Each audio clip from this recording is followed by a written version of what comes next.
Obrigado, professor Velibaldo. É uma honra estar com vocês nesta noite, né, a pedido do amigo, né, Ismael, que foi meu aluno aí já em alguns outros programas, né, aqui no Rio Grande do Sul. Eu estou falando do Seminário Concórdia de São Leopoldo, Rio Grande do Sul, onde eu resido, dentro do campus universitário. O Seminário Concórdia ele faz parte da Igreja Evangélica Luterana do Brasil. E a partir do ano passado nós também temos a Faculdade Luterana Concórdia, né, um curso reconhecido, né. Eu estive na UBRA, Universidade Luterana do Brasil, até ano passado, por 25 anos, como professor e também como coordenador de curso. E essa é a minha caminhada acadêmica dentro da Igreja Evangélica Luterana do Brasil.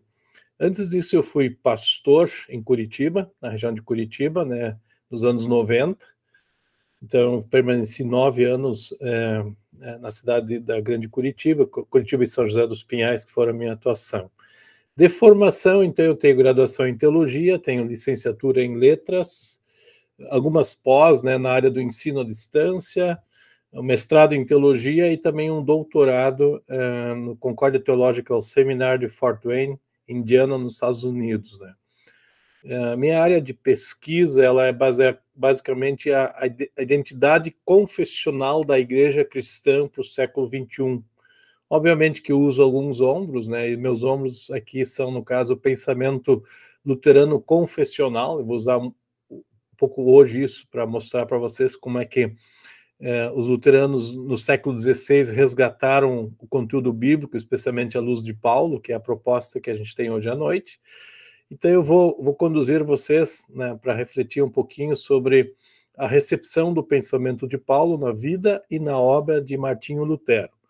Tá? O Reforma Protestante vai ficar mais, assim, não de lado, ele vai aparecer, mas não com a carga integral. Tá? Então minha proposta maior é no caminho de Wittenberg, que eu acho que é a melhor expressão, né? Lutero e seus colegas, né?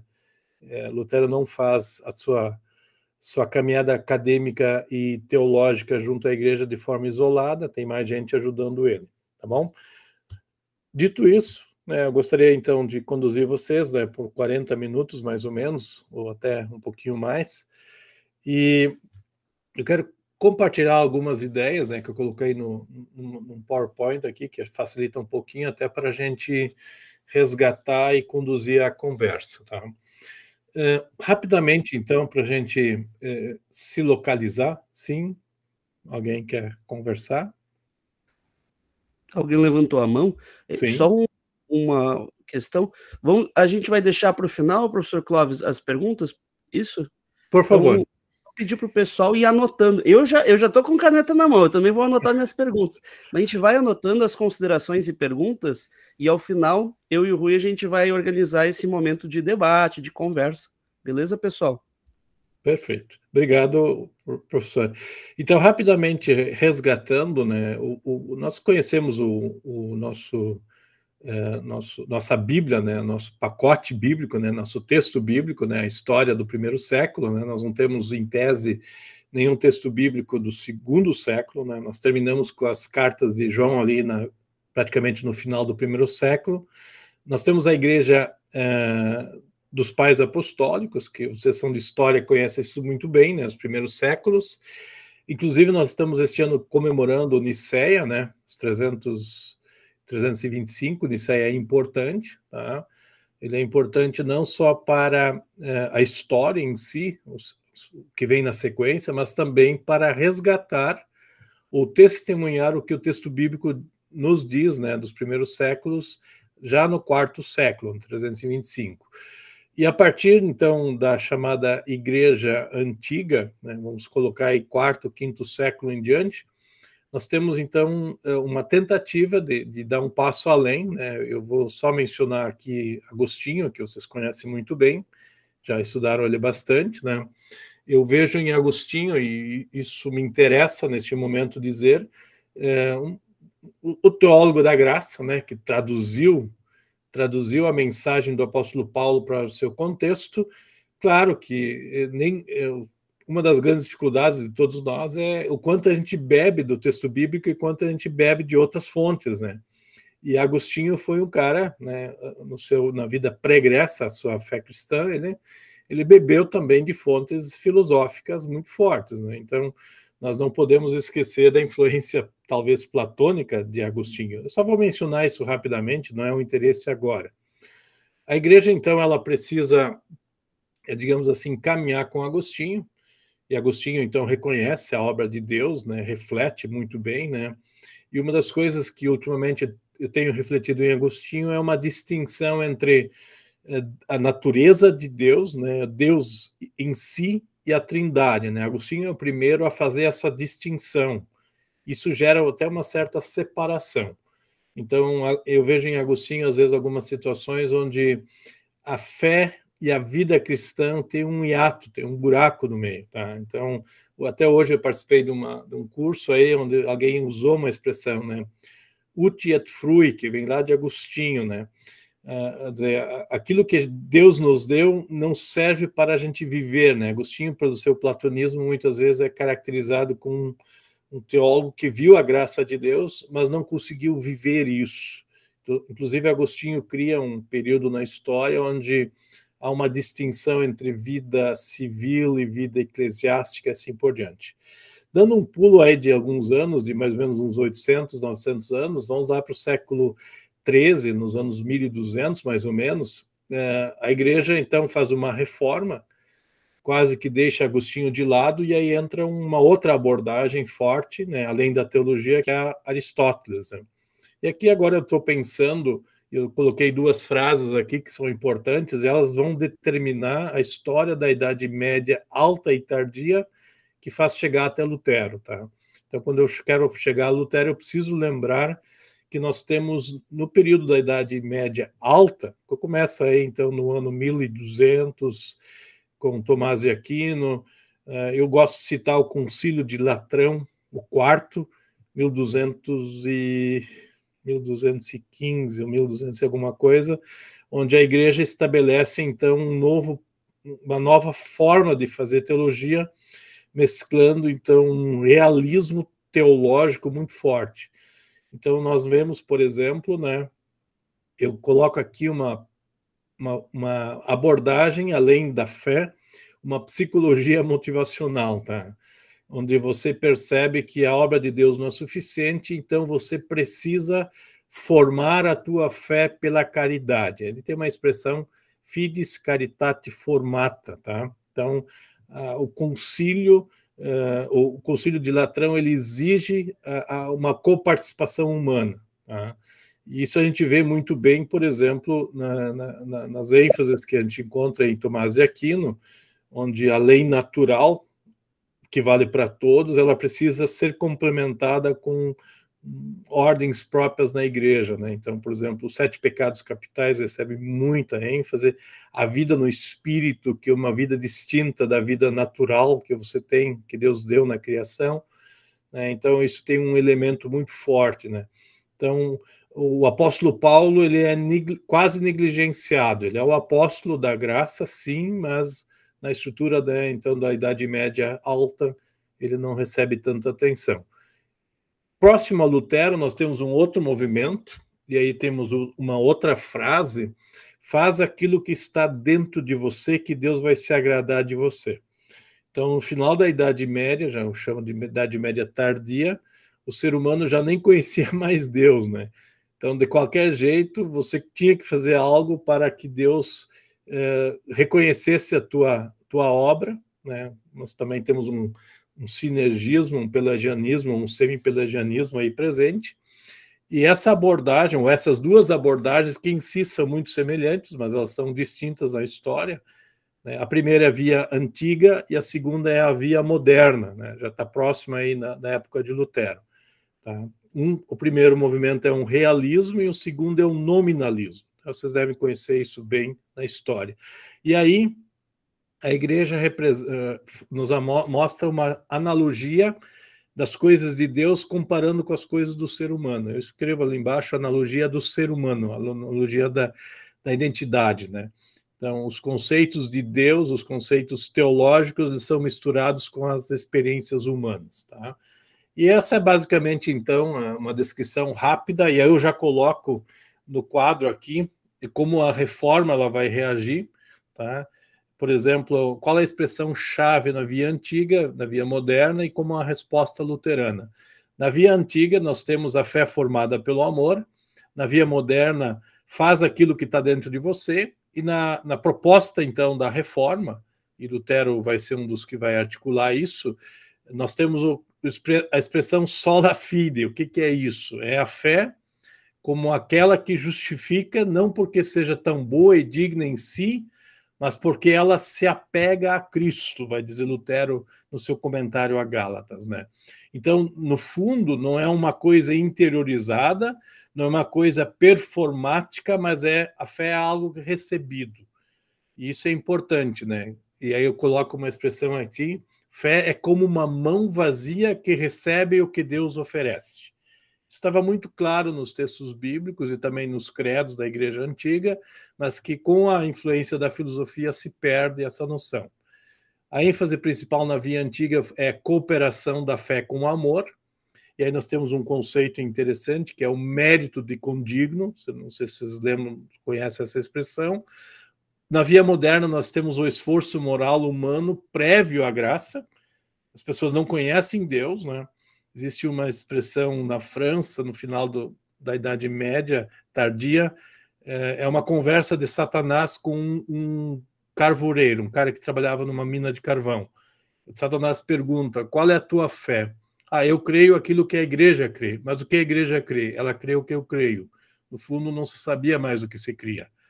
E Lutero, na Reforma, nós vamos ter a fé, ela recebe aquilo que Deus dá, quer dizer, já se conhece o que Deus faz pelo ser humano. Isso é importante, tá? O resgate da teologia baseado, então, nas Escrituras. E as Escrituras aqui, para Lutero e para os teólogos do caminho de Wittenberg, é basicamente João e Paulo, tá? Depois a gente volta a isso aí por diante.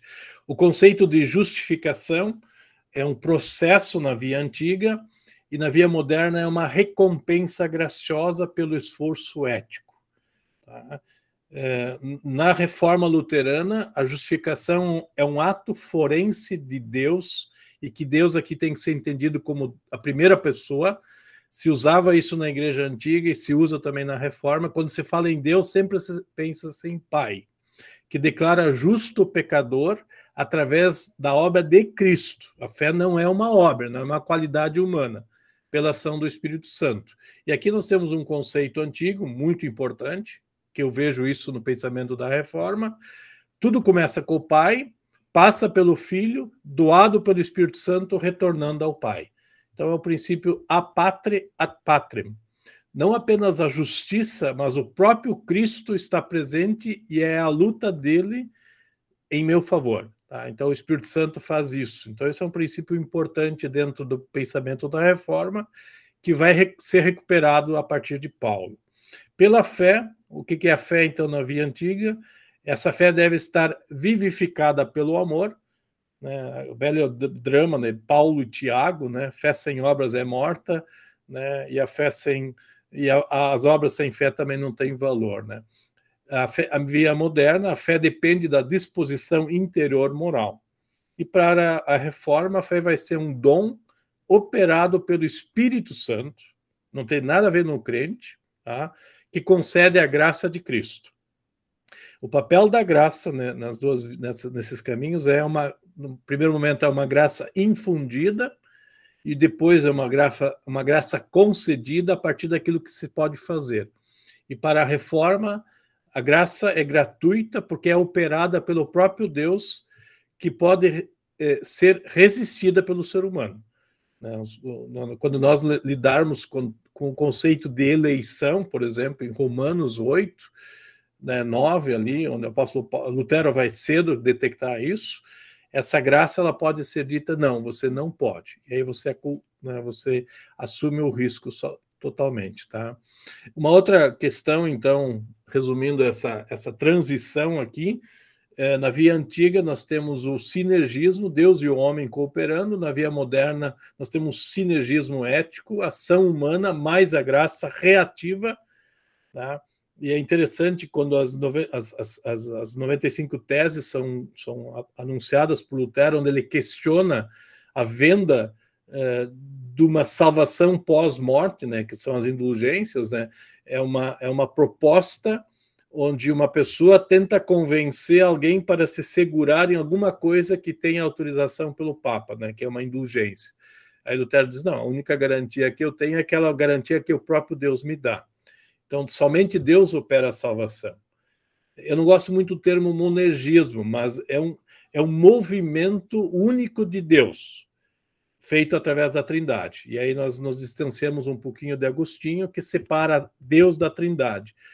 Os luteranos do século XVI vão resgatar o credo niceno, por exemplo, onde Deus nunca pode ser descrito, né, a ontologia de Deus nunca pode ser descrito sem a sua participação ativa na história da humanidade. Então, a economia divina.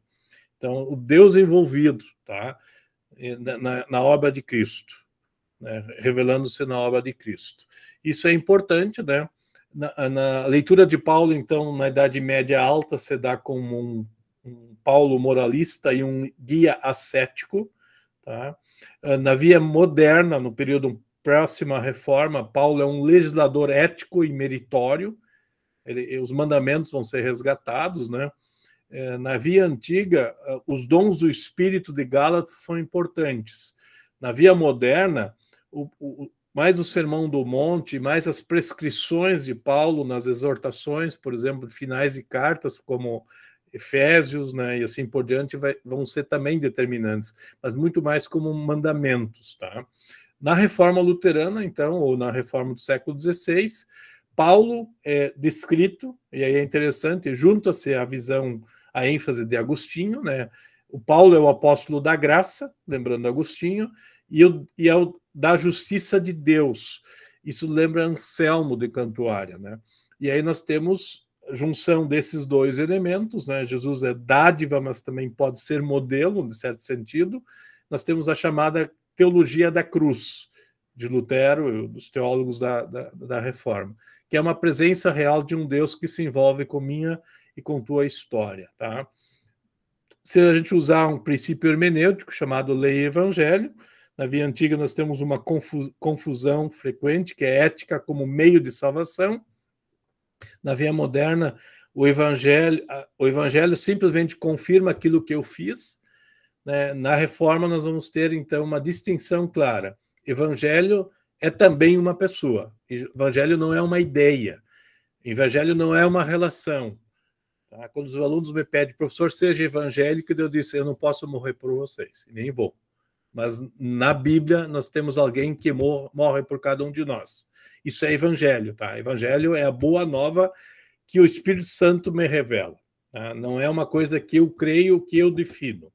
Tá? Evangelho é também uma pessoa que consola o pecador e dá nova vida operada pelo Deus triuno, tá? Então, aqui Lutero... Deixa eu tirar esse símbolo aqui, eu não sei se eu consigo.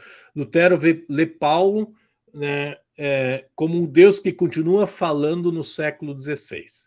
Então, quando Lutero olha e lê as cartas de Paulo, isso é importante aqui dizer já, não é Paulo que está falando. Tá? O Paulo, inclusive, não fala por sua própria conta. Paulo fala aquilo que os profetas falaram. Então, quando Lutero usa Paulo para dizer coisas, tá? Lutero está dizendo, não, o Espírito Santo continua falando através de Paulo. Assim como o Espírito Santo continua falando através de Lutero. Assim como o Espírito Santo pode continuar falando através do Clóvis no século XXI. É o Espírito Santo, não é Paulo. Tá? Então, a proposta que se foi dada é como é que Lutero articula Paulo? Não. Lutero só se interessa por Paulo porque Paulo apresenta o Espírito de Deus, a pessoa de Jesus Cristo, o próprio Deus. Tá? Isso é importante nessa questão. Tá? Quando a gente olha para a obra de Cristo, e a cruz aqui é um dos momentos cruciais, tá, da obra de Deus, né? Na via antiga, a obra de Cristo na cruz ela é moral, o foco na imitação. Na via moderna, é um exemplo de mérito supremo, então eu tenho que fazer isso, eu tenho que chegar lá ao ponto D. Né? E na reforma, a cruz de Cristo lá está meu Salvador. Se nós estivéssemos no dia da morte e crucificação de Jesus, se alguém nos perguntasse, cadê teu Salvador, nós teríamos que apontar para a cruz. Lá está meu Salvador. Ele está na cruz. Sua cruz satisfaz as exigências de Deus, certo? Quando Jesus pede para o Pai limitar o sofrimento, o Pai não diz nada, né? O Jesus tem que cumprir o que o Pai quer. Aliás, Deus não promete para Adão e Eva o Salvador porque Adão e Eva pecaram. Deus promete um Salvador para Adão e Eva porque Deus precisa mudar de opinião sobre Adão e Eva. Porque o salário do pecado continua sendo a morte, tua e minha também.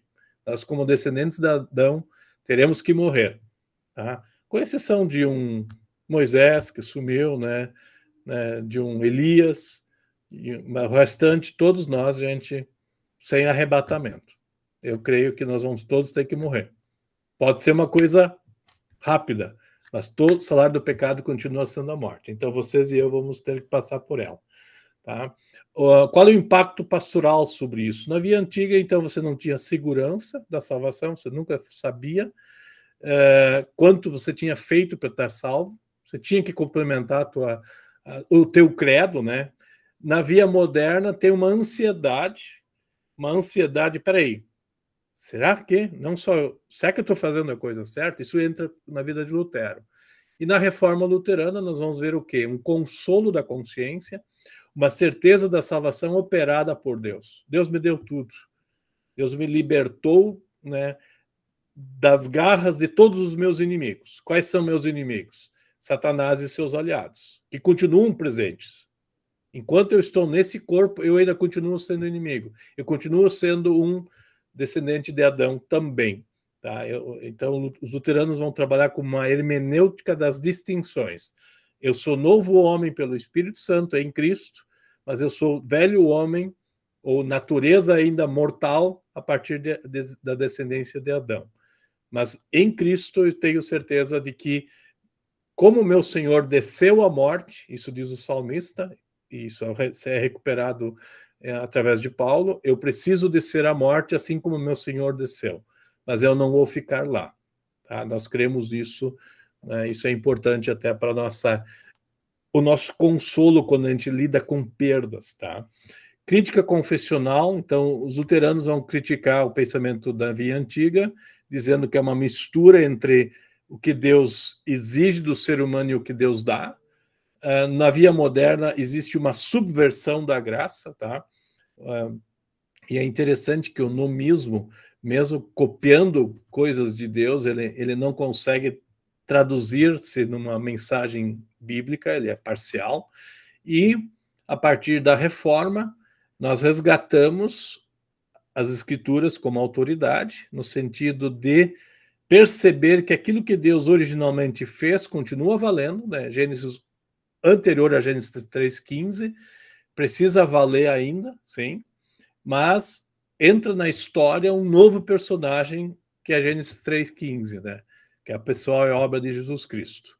Então, o credo que vai resumir isso, né? A criação, a redenção e a santificação, não é um processo, mas é uma realidade criada pelo próprio Deus. Então é isso, esse é o período anterior. Eu gosto muito de algumas imagens, aqui vocês têm um retábulo de 1450, isso está na Holanda. Aqui você percebe, quando você entra numa catedral gótica, tá? A primeira coisa que você enxerga, essa é a TV Globo da época, tá? O que é a TV Globo? As imagens eram impactantes, né? Você entrava na catedral, você enxergava o Cristo crucificado. E para se manter nesse caminho, você tem, então, aqui nas laterais, você tem, não sei se estão vendo no mouse, acho que não aparece, você tem os 7 sacramentos, né, medievais, que são, digamos assim, as garantias que Deus vai usar para te dar salvação. Só que essas garantias, quem as dá é a igreja, ou o crente. Aqui você não tem, por exemplo, pregação da palavra, a palavra nunca é exposta, tá? É interessante isso. Você tem sempre um mediador entre Deus e os homens, que é a estrutura da igreja. Não é Cristo, e não é nem o crente, tá? Se no pensamento da Via Antiga o mediador é a igreja, a igreja que estabelece, por exemplo, prescrição de satisfação pelos pecados cometidos, na via moderna é o crente, a fé do crente, que determina a realidade, e para a reforma não vai ser isso aqui. Na reforma vai ser a palavra de Deus que vai fazer essa mediação. Quando nós chegamos, então, em Lutero, o que se espera? Se espera um Deus que faça coisas, o que haja. É um elemento apocalíptico. O que é um elemento apocalíptico, né? Eu aqui estou ecoando as palavras de Jesus no final de Mateus 28, quando ele diz: ide por todo o mundo. Ele não nos dá uma tarefa, mas ele diz como a coisa vai acontecer entre a sua subida ao céu e a sua volta. Tá? Ele diz, ó, ide, batizai e ensinai, mas eu estou com vocês. Eu continuo presente. Eu não saio de cena, eu continuo em cena. Então esse é o ar apocalíptico, de um já e ainda não. De um já presente, mas ainda não por causa de Adão e Eva. Então, o ser humano está num tempo chamado tempo que Deus vai agir em favor do ser humano. Então, esse final de Idade Média é marcado por isso. E aí entram personagens, né? Eu quero trazer um aqui primeiro, que é importante para a análise de Paulo, que é Erasmo de Roterdã. Tá? Esse aqui é um manual de um soldado cristão, que é um catecismo. Eu gosto muito da perspectiva catequética, porque é um eco das escrituras, tá? A própria escritura estabelece isso, os credos fazem isso, e a identidade luterana confessional faz isso, tá? Esse texto aqui de Erasmo vai ser importante, porque ele vai inaugurar uma outra via de trabalho com o texto bíblico. Vai se resgatar, então, por exemplo, uma introspecção do texto, uma certa volta ao platonismo, de Agostinho, tá? É uma ideia de que o soldado ele precisa interiorizar o texto, valoriza-se muito o texto bíblico, tá? Mas essa interiorização marca então o soldado de Cristo. Né? Lutero depois vai reagir negativamente a isso, eu vou tentar mostrar para vocês. Um outro elemento importante que a gente não pode esquecer para analisar Paulo no século XVI é a forte ênfase no estudo, tá? No humanismo. O que o humanismo faz? Ele dá ferramentas para você retornar a fontes, né? No caso aqui o texto, e aqui a imagem é essa, né? O humanismo entra pela Itália e chega para o norte da Europa, e no norte da Europa o humanismo ele se caracteriza por um humanismo literário. Então você volta aos textos originais, né? Se lê os textos com propriedade, se define textos à luz, então, digamos, de ferramentas novas de trabalho teológico. E isso influencia muito o próprio Lutero, tá? Um outro detalhe que não dá para esquecer, né? Você tem nas mãos algo que nós temos hoje maravilhosamente, que é a tecnologia, tá? Não sei se alguém teve oportunidade de trabalhar numa tipografia, eu tive. Então, tipografia é uma impressão móvel de fontes que ajudam a gente a reproduzir as ideias, né? Hoje nós não usamos mais as impressoras, eu não faço quase... Olha, comprei uma vez uma impressora, já faz 6 anos, não troquei nenhuma vez mais o cartucho, né? Eu tinha uma época que eu trocava todo o cartucho uma vez por semana. Agora nem mais isso eu faço, quer dizer, a impressora foi para o espaço, nós estamos usando o arquivo digital. Mas no século XVI era importante você ter um texto e ter chance de ler esse texto em diversas formas, foi fantástico, né? Então a Bíblia vai se tornar a grande ferramenta e vai ser publicada ou republicada, né? Vai ser retrabalhada. Isso é importante até para a gente poder entender Paulo. Bom, entra Lutero em cena, então rapidamente falando um pouquinho da ferramentalização, né? Lutero tem um bacharelado em Bíblia, 1508. 1509 ele faz um bacharelado em teologia, né? Bacharelado em Bíblia é em Wittenberg, e um bacharelado em teologia é nas Sentenças de Pedro Lombardo, um teólogo então da via moderna, tá? E Lutero assume o papel de professor e pregador.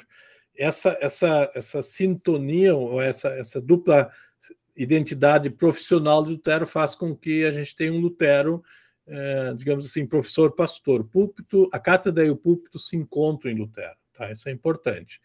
Tá? Aqui, rapidamente destacando, né, Lutero tem contato, então, com a via moderna, a sua formação. que vai levar ele, então, diga, o que eu preciso fazer para resolver meu problema. Ele entra no mosteiro e assim por diante, né?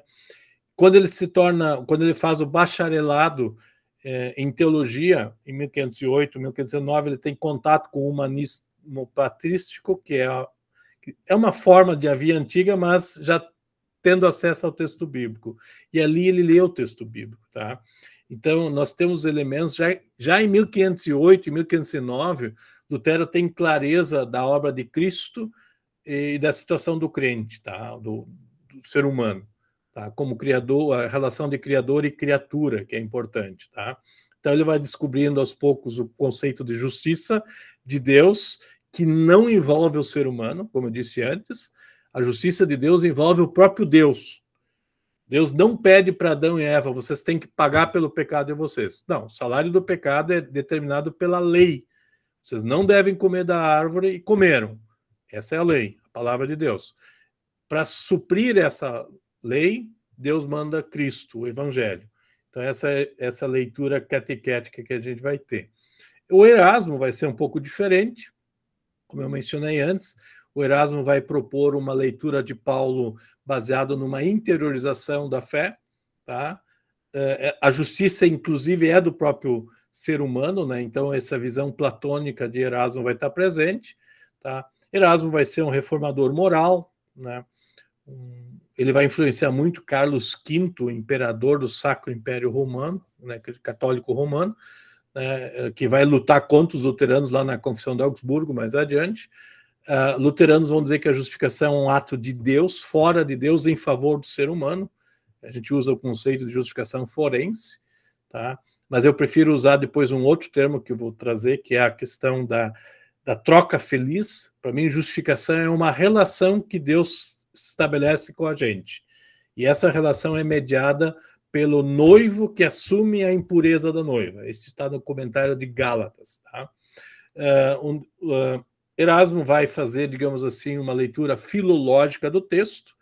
Ele vai fazer a crítica textual, a Vulgata, né? E que é uma leitura introspectiva da Bíblia. Lutero e Melanchthon vão resgatar, então, a organização retórica clássica, né? A retórica sempre é fruto de uma precisão naquilo que se diz, com um entendimento bíblico, né? Então, temos uma gramática, uma dialética lógica, tá? Que é uma leitura bíblica em si. Dessa forma, então, os dois, né? Tanto Erasmo como Lutero, rompem com a teologia anterior, mas um acaba sendo especulativo, né? A gente vai ver isso depois no final, quando eu comparo, no final eu vou apresentar uma comparação entre Lutero e Erasmo na questão da interpretação de Gálatas, tá?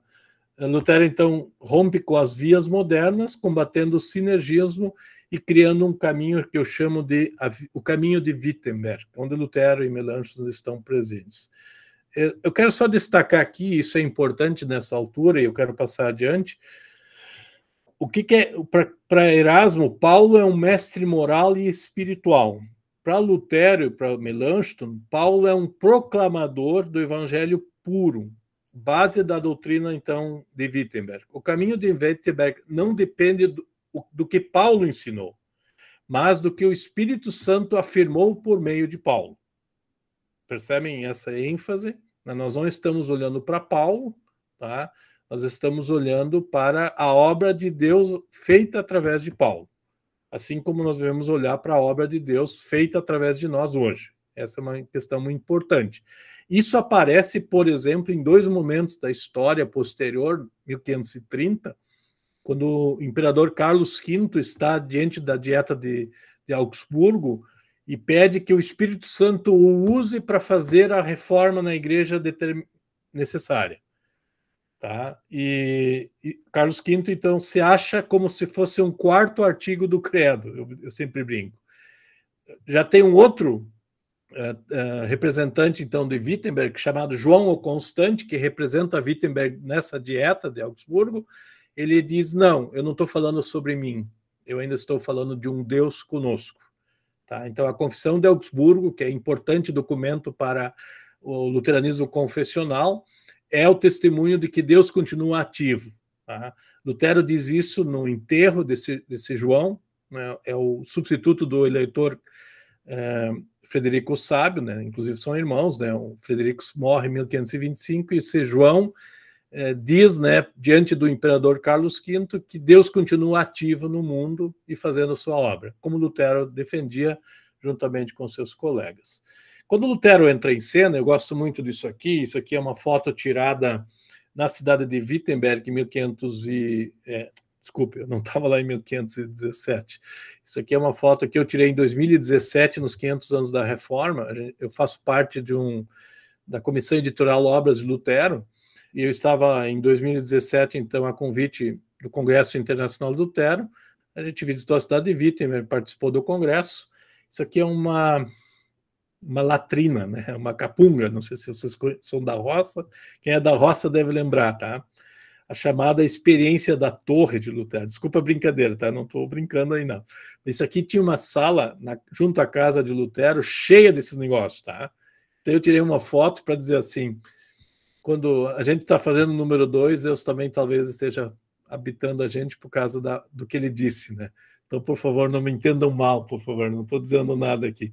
É que os monges diziam que quando a gente faz as necessidades, Deus não está presente, tá? Ele só está presente em alguns lugares melhores do que outros, tá? E Lutero vai dizer, não é bem isso, né? Deus está presente onde ele disse que ele estaria, tá? Então não me levem a mal usando essa imagem aqui, tá? Não quero desestabilizar ninguém, né? Mas Lutero, então, entra em cena, e aí quero dizer rapidamente como Paulo encontra Lutero, né? Então, Lutero vai encontrar um Paulo que ajuda ele a entender a vitória sobre a tentação, tá? Essa angústia toda, tá? Isso é encontrado, então, nas leituras que Lutero faz de Romanos, de Gálatas, né?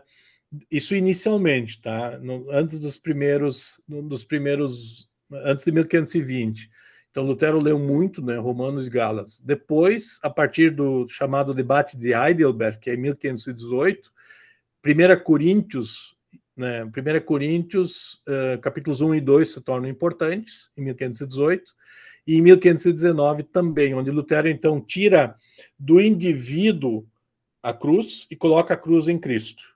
E também tira da autoridade do Papa a capacidade de me levar para a vida eterna, sendo que o único que desce ao mundo dos mortos para se mostrar vitorioso, inclusive sobre a morte, é Cristo. Esse é o debate de Leipzig, 1519. E aí Lutero, então, começa a estabelecer, fazer todo um programa de reforma, ou melhor, de resgate do texto bíblico, onde os termos, por exemplo, da liberdade cristã, que é um texto importante, eu sou livre em Cristo, mas servos de todos, tá? Em 1520, da liberdade cristã, é um axioma muito importante. E isso aparece em Paulo, né? Quando Paulo diz, né, que ele está livre em Cristo, mas ele é como é que ele diz, né? Quando ele diz, né, eu sou servo de todos, né? Fiz-me escravo para com todos. Né? E esse é Paulo, então, essa é a distinção de lei e evangelho, do que Cristo faz e do que Deus exige de nós. E além aqui deve ser entendido também como que leva a Cristo, que me mostra Cristo como meu único e suficiente Salvador, mas que também prescreve minha dimensão existencial como ser humano colocado nesta vida por Deus. Tá? Então, essa visão cristocêntrica, que é a forma que Deus usa para se revelar ao mundo. Isso é abordado, então, por Lutero a partir de Paulo. E nesse ponto, né, a partir de 1520, Lutero, então, vai começar a ter contatos mais intensamente com Paulo, e aí, para Lutero, e aí tem um colega de Lutero que o ajuda muito, que é Melanchthon, que ele vai, a partir de Romanos, Melanchthon é o grande articulador de Romanos, né, onde o texto de Romanos se torna paradigmático para organizar o pensamento. Quem faz isso é Melanchthon, não é Lutero. Tá? Eu coloco aqui rapidamente, só para dizer, né, Romanos e Gálatas se tornam o centro articulador da teologia feita em Wittenberg. Romanos por parte de Melanchthon e Gálatas por parte do Lutero. A menina dos olhos de Lutero é Gálatas, tá? Não é Romanos. Isso é importante a gente dizer. Por mais que o texto conhecido da Reforma, o justo viverá por fé, vem de Romanos, né? À luz de Abacuque. Isso quem articula bem é, então, o Melanchthon em si.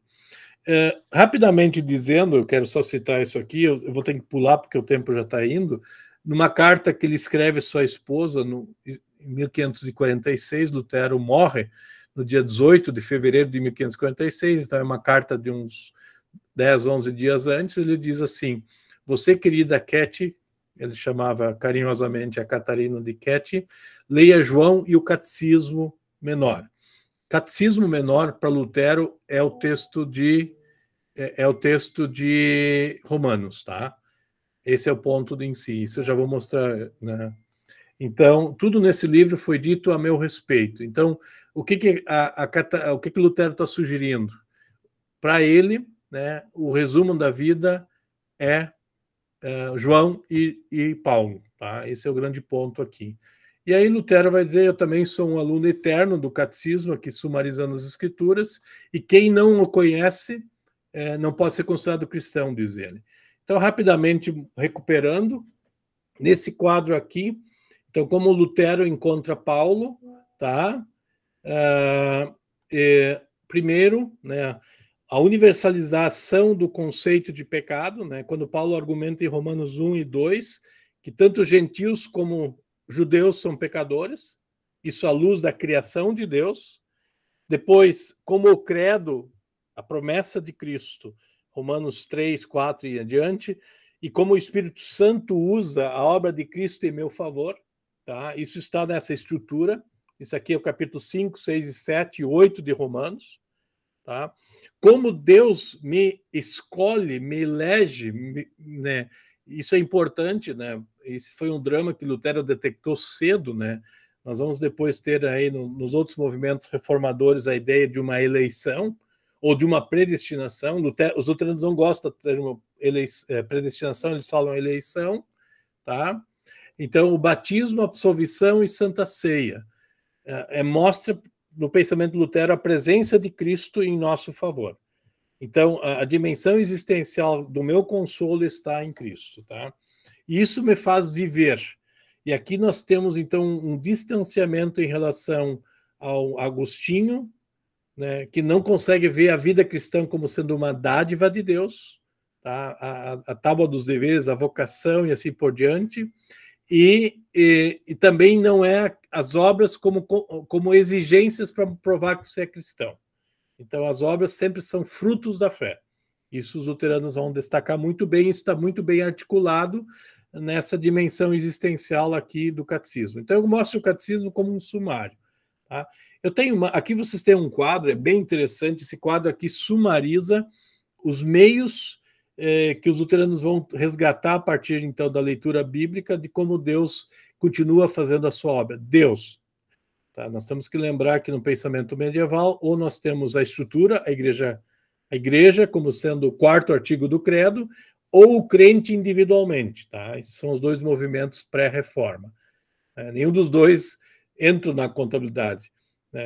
O Deus triuno sempre são três pessoas só, não dá para contar nem a estrutura, a igreja, muito menos a fé do crente. Então nós temos aqui os elementos, né, não são criação humana para os luteranos, né, batismo, a ceia, o ofício das chaves que Cristo disse, né, perdoar pecados a quem os confessa e reter pecados, e a pregação.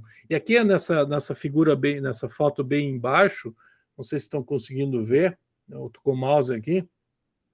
Aqui nós temos duas filhinhas de Lutero que tinham falecido. Tá? O 1 Coríntios 15 é importante para Lutero. Morrer e ressuscitar em Cristo, que é a linguagem batismal, mas ter a certeza que quando nós morremos no Senhor, nós estamos com Ele. Então, Lutero já estava morto aqui em 1547, e temos no colo da mãe, aqui nós temos uma menininha, filhinha de Lutero, de 8 meses, que faleceu, e nós temos aqui uma mais velha, de 13 anos, que também faleceu. A Elizabeth falece durante a peste negra, de 1527, né? Ela nasce e logo falece, e a Elizabeth falece com 13 anos, né? Impactou muito Lutero, mas a compreensão a partir de Paulo, da história da ressurreição, do morrer e ressuscitar em Cristo, né? A leitura, então, é essa, né, paulina, tá? Eu vou adiante aqui, eu vou para o final, porque senão eu não vou conseguir destacar o final que eu quero. Eu quero terminar a minha fala, daí eu vou abrir o espaço, sobre duas leituras que mostram, então, ou sumarizam a proposta luterana em contraste com uma proposta de Erasmo, tá? E a questão que eu estou trazendo aqui para vocês, eu me preocupei com ela quando eu estava terminando minha graduação, em 1991, quando eu fiz minha monografia, na época se chamava monografia, meu TCC, trabalho de conclusão, onde eu comparo a reforma que Erasmo estava propondo e que Lutero estava propondo. Eu vou concluir, então, essa minha fala com esse exemplo aqui. O ponto aqui é o seguinte: qual a diferença, então, entre as leituras de Lutero e Erasmo a partir da Epístola aos Gálatas, certo? Gálatas, para Lutero, é a manifestação do Evangelho, e não só de Paulo. Tá? Lutero lê a Epístola aos Gálatas como o coração do Evangelho da justificação pela fé. O comentário de Gálatas foi escrito por Lutero cedo, um é de 16, 17 e 18, e outro é depois da Confissão de Augsburgo, em 31 a 35, se não me engano. São 3 ou 4 anos onde ele faz uma exposição. Lutero, então, lê a Epístola aos Gálatas como o coração do Evangelho da justificação pela fé. Sua interpretação está profundamente enraizada na distinção entre lei e Evangelho, e vê Paulo como um combatente direto e verdadeiro pela verdade do Evangelho, especialmente em Gálatas 2. Qual é o problema? O problema é a discussão de Gálatas 2:11 na relação de Paulo e Pedro. Não sei se vocês lembram da história, né? Onde Paulo teve que repreender Pedro porque Pedro estava querendo voltar ao esquema anterior. Devem lembrar disso aí, né? O Diego que está aí, está vendo ele, deve lembrar dessa história, sim, Diego. Lutero entende que o confronto foi real e público. Paulo repreendeu Pedro na cara, literalmente, porque o evangelho estava em jogo. Não é Paulo que está em jogo, nem Pedro, mas é o evangelho. Vamos voltar às regras, então, antigas, né, que Pedro deixa. O ponto era a circuncisão lá, né? Não sei se vocês lembram, né? Então, para Lutero, qualquer concessão às práticas judaicas, né, seria uma traição à justificação pela fé. Isso diz Paulo. Então, qual é a autoridade das Escrituras? Para Lutero, a Escritura é clara, objetiva, normativa. A verdade do Evangelho deve ser afirmada abertamente, mesmo que isso gere conflito. E aqui nós temos, então, um viés da teologia da cruz, onde Lutero lê Gálatas com uma chave cristocêntrica e apocalíptica, né? Aqui o apocalíptico tem a ver com quem não crê já está julgado. João. Tá? Isso está muito claro em Lutero. A justificação, então, como é um dom gratuito recebido pela fé, e toda tentativa de justiça pelas obras da lei é condenada como idolatria. Eu não vou precisar dos 15 minutos, eu vou terminar antes, tá, Velibal? Tá? Só obrigado pela lembrança, tá? Bom, como é que Erasmo leu essa história? Erasmo, né, vê Gálatas como um modelo de uma conciliação pedagógica. Erasmo, por outro lado, interpreta Gálatas 2:11, que é a relação entre Paulo e Pedro, de modo alegórico e diplomático, influenciado então por Jerônimo e por outros padres da Igreja Antiga, especialmente os gregos. Paulo e Pedro em Antioquia, para Erasmo, o confronto foi uma encenação pedagógica. Paulo e Pedro, de comum acordo, simulam um conflito para ensinar a Igreja sobre a abolição das distinções alimentares mosaicas. A Escritura é uma acomodação divina, diz Erasmo. A Bíblia, para Erasmo, é cheia de dissimulação, ela é pedagógica. Deus se abaixa à linguagem humana e a interpretação deve considerar os múltiplos sentidos. Aí nós temos a exegese medieval, né, que Lutero vai descartar, né? Se alguém leu o artigo que eu escrevi sobre Paulo e Lutero lendo Paulo, né, o texto que foi compartilhado, devem ter visto isso, né? Então, Deus se abaixa à condição humana para falar com a gente. Qual era a finalidade de Erasmo? A finalidade era criar uma introspecção da Bíblia, do texto bíblico. Não era colocar em xeque o ser humano que não tem Cristo como seu dependência de Cristo, né? A finalidade, então, é ética devocional. A interpretação deve conduzir o leitor à piedade e à caridade, não a disputas dogmáticas. Erasmo valoriza a paz da igreja, acima do conflito por doutrina. Faz essa pergunta depois, Gessé. Deixa eu continuar aqui para a gente chegar ao fim. Então, aqui eu fiz um quadro rapidamente, mostrando então como Lutero vê um conflito real, não é simplesmente uma acomodação, né? E é interessante, se vocês lerem Erasmo e lerem Lutero, né, do assunto do livre-arbítrio, tá? Não sei se vocês lembram, já leram isso, né? O De Servo-Arbítrio de Lutero, como resposta à diatribe do livre-arbítrio, né? Essa foi minha pesquisa, então, de conclusão de graduação, e é claramente, o conceito de diatribe é uma tentativa de criar um diálogo entre dois reformadores, e aí Lutero vai na jugular e nunca mais fala com Erasmo. Aliás, esse incidente criou um problema muito sério em Wittenberg, porque o amigo de Lutero, Melanchthon, não conversa mais com Lutero por um bom tempo. Por quê? Porque Erasmo era um aliado deles. Erasmo era o cara que tinha resgatado o texto bíblico. Erasmo era o cara que editou o Novo Testamento. Erasmo era o cara que tinha colocado Paulo de novo na corrente sanguínea da igreja. E Lutero simplesmente diz, não, o que Erasmo está tentando eu não quero. Tá? Então, para Erasmo, nós temos uma ensinação pedagógica com um processo didático. A justificação para Lutero é só pela obra de Cristo, sem comparação humana. Nós temos aqui o Erasmo, alguns vão falar que ele é o pai de algumas denominações posteriores, né? Com a ênfase no livre-arbítrio, na capacidade do homem de fazer escolhas, né? Os luteranos vão dizer não existe arbítrio nas questões teológicas, tá? Função da escritura para Lutero, ela é clara, ela é normativa e objetiva. Erasmo já vê uma mediação e uma interpretação alegórica muito presente. Tá? Lutero considera, então, o texto de forma gramatical, né, e assim por diante. Né? Erasmo já vai ser uma retórica humanística na tentativa de acomodar, né, as coisas, não tem lei e evangelho. Né? A teologia da graça é uma... Eu não gosto muito da palavra soberania de Deus, mas essa soberania de Deus tem que ser lida dentro da escolha que Deus faz, né, e dada gratuitamente para o ser humano. Tá? Então, o ser humano recebe a pureza do noivo Cristo. Tá? Essa é uma linguagem, acho que o Ismael vai lembrar muito bem das nossas leituras de João, quando Jesus se encontra com a mulher no poço e dá a água da vida, e a água da vida em João é a pureza do noivo, dando para a noiva impura a sua pureza. Tá? Isso é importante dentro da leitura de Paulo também, assim como de João. Tá? A teologia da graça, então, para Erasmo, ela é cooperativa, porque ela é moral e piedosa. A atitude perante o conflito, Lutero quebra as relações, quebra os pratos. Isso vai ser típico aí dos luteranos pós-Lutero, inclusive, quando o Erasmo quer buscar uma mediação, uma harmonia e meramente uma acomodação retórica. Tá? Bom, antes de terminar, já ganhei, né? Eu vou só mostrar rapidamente a bibliografia. Eu gostaria que vocês olhassem e tenham isso com atenção. Eu tenho aqui, como eu já falei antes, eu faço parte da Comissão Editorial Obras Lutero. Aqui o volume 7, Vida em Comunidade. Eu destaco aqui o texto do sacramento, dos catecismos, que eu mostrei rapidamente. E aí nós temos o volume 8, que são os princípios de interpretação bíblica, tá? Inclusive as introduções todas estão aí, aos textos bíblicos, né?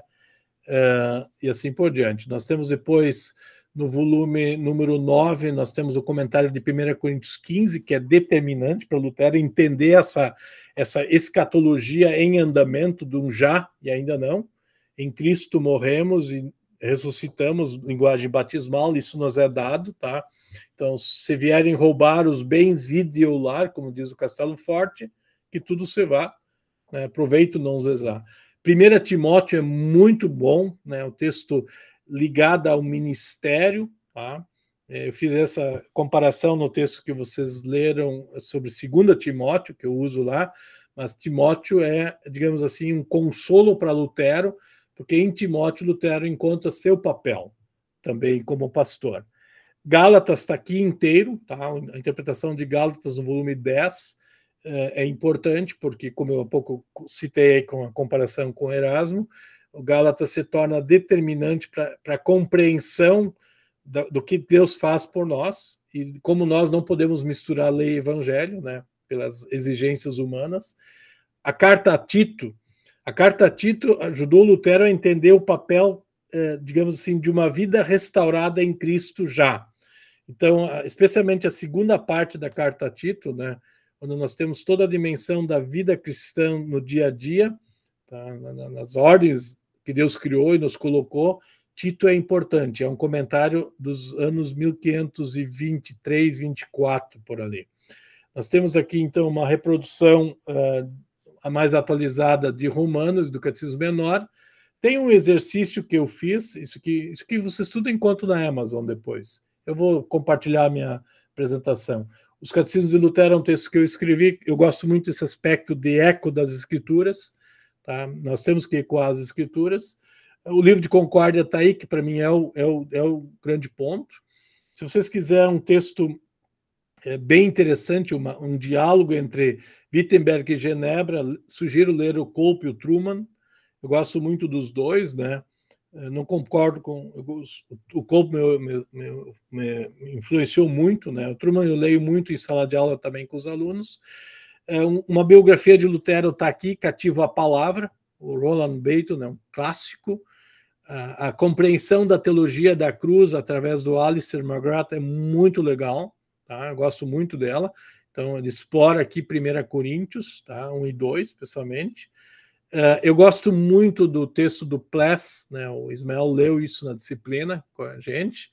Ele hoje está no Kindle, né? Vocês podem comprar, Manejando Bem a Palavra da Verdade, tá? E o Carl Truman tem um outro texto sobre Lutero e a vida cristã, que nos ajuda, então, a recuperar, então, Paulo dentro de Lutero. Aqui nós temos outros textos bem interessantes, né? Pensamento da Reforma, tá? O Alistair McGrath, para mim, é bom. E aí nós temos uma teologia sistemática luterana que foi publicada recentemente pela editora Concórdia, né? Em 2022 ganhou o título de melhor livro de teologia e doutrina cristã, né? na Associação dos Escritores Cristãos, tá? Tem que fazer propaganda do meu outro trabalho aí. É isso, gente. Eu acho que eu tenho disse alguma coisa, né? Vocês me ouviram bastante, dormiram, né? Só o Ismael gostou, isso é bom, né?